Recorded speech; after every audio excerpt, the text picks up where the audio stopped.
بسم اللہ الرحمن الرحیم۔ السلام علیکم پیارے دوستو، آج ہم آپ کے ساتھ حضرت سلمہ رضی اللہ تعالی عنہ کے حالات زندگی میں سے کچھ واقعات آپ کے ساتھ شیئر کریں گے۔ تو چلیے اپنی ویڈیو کا آغاز کرتے ہیں۔ ان کے والد قبیلہ مخزوم کے ایک قابل رشک سردار تھے اور وہ اس دنیا عرب کا ایک بڑا معروف سخی تھا۔ لوگ اسے مسافروں کے ذات راہ سمجھا کرتے تھے، کیونکہ قافلے جب اس کے گھر کی طرف روانہ ہوتے یا اس کی رفاقت میں سفر کرتے تو اپنے ساتھ زاد راہ لے کر نہ جاتے، اس لیے کہ سب کے اخراجات یہ خود برداشت کیا کرتے تھے۔ حضرت سلمہ کے خاوند عبداللہ بن عبد الاسد کا شمار ان 10 صحابہ کرام میں ہوتا تھا جو سب سے پہلے مسلمان ہوئے۔ ان سے پہلے صرف حضرت ابوبکر صدیق اور چند دیگر صحابہ مسلمان ہوئے تھے۔ حضرت سلمہ اپنے شوہر کے ساتھ ہی مسلمان ہو گئی تھیں اور ان کا شمار ان صحابیات میں ہوتا ہے جنہیں اسلام قبول کرنے میں سبقت حاصل ہے۔ حضرت سلمہ اور ان کے شوہر اسلام قبول کرنے کی خبر جنگل کی آگ کی طرح چار سو پھیل گئی۔ قریش غصے میں آ کر ان دونوں کو ایسی دردناک سزائیں دینے لگے جس سے مضبوط چٹانیں بھی لرز جائیں، لیکن ان کے پائے استقلال میں کوئی لغزش پیدا نہ ہوئی، نہ ان کی طبیعت میں کوئی عزم الحال پیدا ہوا اور نہ ہی یہ کسی تردد کا شکار ہوئے۔ جب صحابہ کرام مصائب کی چکی میں بری طرح پسنے لگے تو رسول اکرم صلی اللہ علیہ وآلہ وسلم نے اپنے صحابہ کرام کو حبشہ کی طرف ہجرت کر جانے کی اجازت دے دی۔ ان مہاجرین میں یہ دونوں میاں بیوی بھی تھے۔ حضرت سلمہ رضی اللہ تعالی عنہ اور آپ کے خاوند اپنا معزز گھرانہ اور عالی شان گھر چھوڑ کر اللہ سبحانہ و تعالیٰ کی خوشنودی حاصل کرنے کے لیے ایک اندیکھی منزل کی طرف روانہ ہو گئے۔ اس کے باوجود حضرت سلمہ رضی اللہ تعالی عنہ اور آپ کے شوہر کو حبشہ کے حکمران نجاشی کی مکمل حمایت حاصل تھی، پھر بھی ان کی دلی تمنا تھی کہ وہ مبارک گھڑی کب آئے گی کہ جب وہ مرکز نزول وہی مکہ معظمہ بچشمے خود دیکھیں گے اور حضرت محمد صلی اللہ علیہ وآلہ وسلم کی زیارت کب کریں گے۔ یہ تمنا ان کے دل میں سمائی ہوئی تھی۔ سرزمین حبشہ میں مقیم مہاجرین کے پاس اس قسم کی خبریں مسلسل آنے لگیں کہ مکہ معظمہ میں مسلمانوں کی تعداد میں بڑی تیزی سے اضافہ ہو رہا ہے۔ حضرت حمزہ بن عبد المطلب اور حضرت عمر بن خطاب کے اسلام قبول کرنے سے مسلمانوں کی قوت میں بے حد اضافہ ہو چکا ہے۔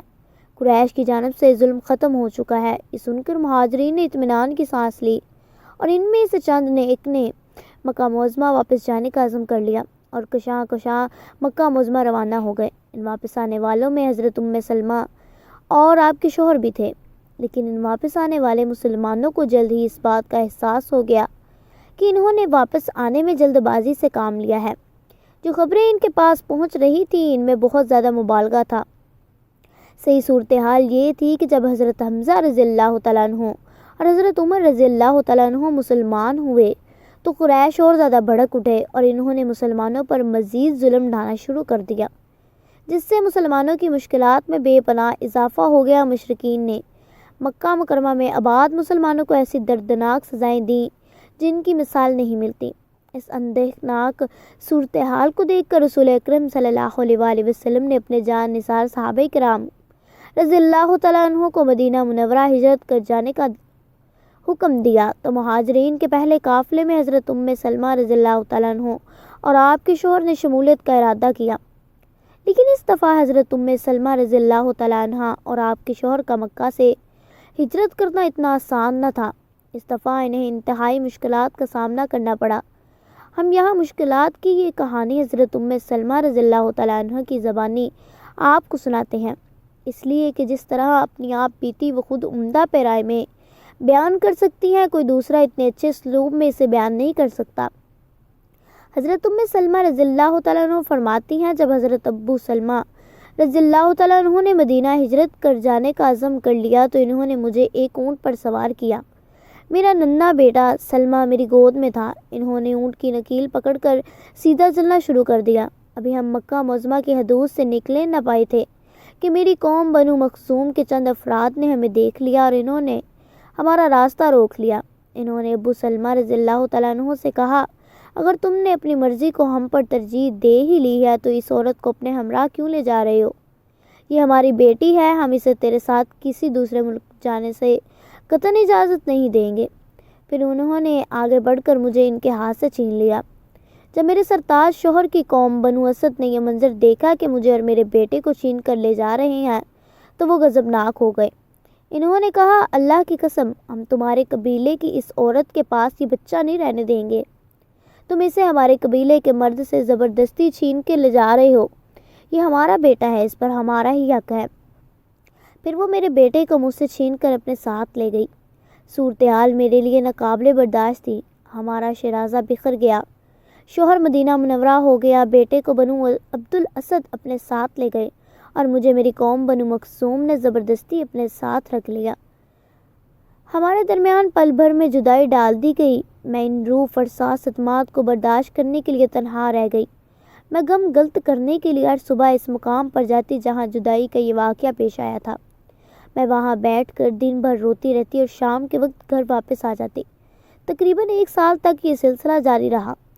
میں ایک دن وہاں بیٹھی رو ہی رہی تھی کہ میرا ایک چچا زاد بھائی میرے پاس سے گزرا۔ میرا یہ حال دیکھ کر اس پر مجھے رحم آ گیا اور اس وقت جا کر میری قوم کے بڑوں سے کہا کہ تم اس مسکین عورت کو کیوں تڑپا رہے ہو؟ کہ تم اس کی حالت نہیں دیکھ رہے کہ یہ اپنے شوہر اور اپنے بیٹے کے غم میں کس قدر بے چین ہے؟ آخر اسے ستانے سے تمہیں کیا ملے گا؟ اس بیچاری کو چھوڑ دو۔ اس کی یہ باتیں سن کر ان کے دل نرم ہو گئے۔ انہوں نے مجھ سے کہا، ہماری طرف سے اجازت ہے، اگر تم چاہو تو اپنے خاوند کے پاس جا سکتی ہو۔ میں نے کہا، یہ کیسے ہو سکتا ہے کہ میں تو مدینے چلی جاؤں اور میرا لخت جگر بنو اسد کے پاس ہی رہے؟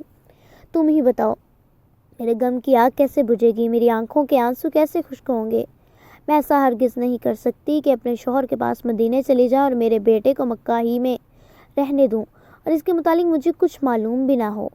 مجھے اس غم میں مبتلا دیکھ کر کچھ لوگوں کے دل میں نرمی پیدا ہو گئی اور بنو اسد سے اس سلسلے میں بات کی تو وہ بھی راضی ہو گئے اور انہوں نے میرا بیٹا مجھے واپس دے دیا۔ میں نے سوچا کہ اب مجھے فوراً یہاں سے نکل جانا چاہیے کہ کہیں کوئی اور رکاوٹ پیدا نہ ہو جائے۔ میں نے جلدی تیاری کی، بیٹا گود میں لیا، اونٹ پر سوار ہوئی اور سوئے مدینہ اکیلی چل پڑی۔ مخلوق خدا میں بیٹے کے علاوہ کوئی بھی میرے ساتھ نہ تھا۔ جب میں مقام تنعیم پر پہنچی تو وہاں عثمان بن طلحہ ملے۔ انہوں نے کہا، اے زاد مسافر کی بیٹی، کہاں جا رہی ہو؟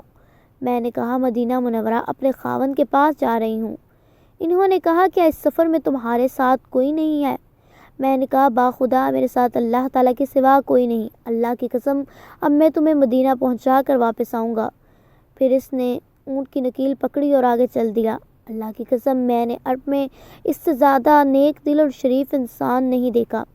جب یہ ایک منزل طے کر لیتے تو میرے اونٹ کو بٹھا دیتے، پھر دور ہٹ جاتے۔ جب میں اتر جاتی تو وہ اونٹ پر سے میرا ہودج اتار دیتے اور اسے کسی درخت کے ساتھ باندھ دیتے، پھر وہ خود کسی دوسرے درخت کے سائے میں جا کے لیٹ جاتے۔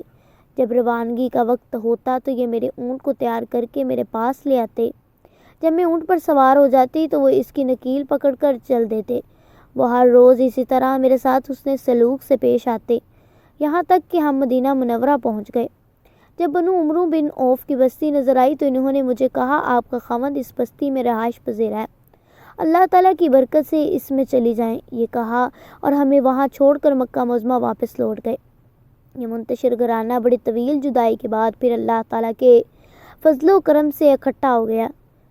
اپنے خاوند کو دیکھ کر حضرت ام سلمہ رضی اللہ تعالیٰ عنہ کی آنکھیں ٹھنڈی ہو گئیں۔ حضرت ابو سلمہ رضی اللہ تعالیٰ عنہ نے اپنی بیوی اور بیٹے کو صحیح سلامت دیکھ کر سکھ کا سانس لیا اور انتہائی مسرت کا اظہار فرمایا۔ پھر بے شمار واقعات پلک جھپکنے میں گزرنے لگے۔ امید کرتی ہوں کہ آپ کو میری ویڈیو پسند آئی ہوگی۔ ویڈیو کو لائک اور شیئر ضرور کر دیجیے گا۔ جزاک اللہ۔ اللہ حافظ۔